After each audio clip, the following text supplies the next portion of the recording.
তো শুধু আসসালামু আলাইকুম। আজকে আপনাদেরকে নিয়ে আসলাম একটি ছোট্ট পুকুরে। তো এই পুকুরটা দেখেন পুরো মাছ জেগে গেছে। এর পিছনে একটাই কারণ, সেটা হচ্ছে যে গতকাল যে কোরবানি হয়েছে সেই কোরবানির পশুর যে বজ্র রয়েছে ভুঁড়ির, সেটি কিন্তু এখানে ঢালা হয়, যার জন্য মাছগুলো জেগে গেছে।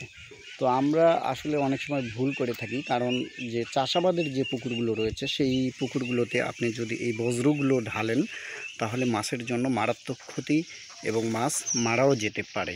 তো বন্ধুরা, এই ভুলটা অনেকেই করে সেরে ফেলে দিয়েছেন, কারণ তারা হয়তো লক্ষ্য করেননি যে মাছের কি হতে পারে। এই যে দেখেন মাছগুলো জেগে গেছে অলরেডি, খাবি খাবি ভাব।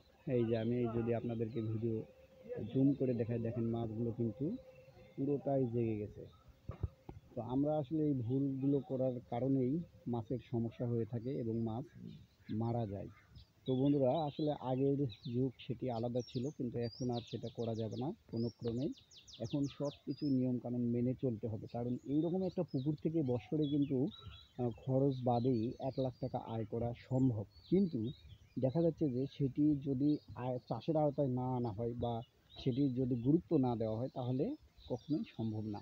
এই জন্য আমাদেরকে লক্ষ্য রাখতে হবে যে পুকুর চাষ করতে হলে পুকুরে কোনো বর্জ্য পদার্থ দেওয়া যাবে না, এবং পুকুর সবসময় নিরাপদ রাখতে হবে, এবং প্রতি মাসে ডোজগুলো আপনাকে নিয়মিতভাবে করতে হবে। যখন এইরকমভাবে মাছ 3 দিন জেগে থাকবে, তখন অধিকাংশ মাছ স্ট্রোক করে মারা যাবে। তো মাছ যেন স্ট্রোক না করে সেই দিকে লক্ষ্য রাখতে হবে। তো বন্ধুরা, এটাই আজকে আমি আপনাদেরকে জানানোর জন্য ভিডিওটি তৈরি করলাম।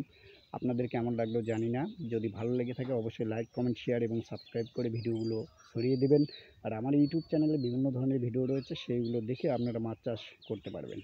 যে যেখান থেকে ভিডিওটি এতক্ষণ ধৈর্য সহকারে দেখলেন, সবাইকে ধন্যবাদ জানিয়ে এবং সকলের সুস্বাস্থ্য কামনা করে আমি মোহাম্মদ জুয়েল হোসেন শেষ করছি। কথা হবে নেক্সট কোনো ভিডিওতে। আল্লাহ হাফেজ।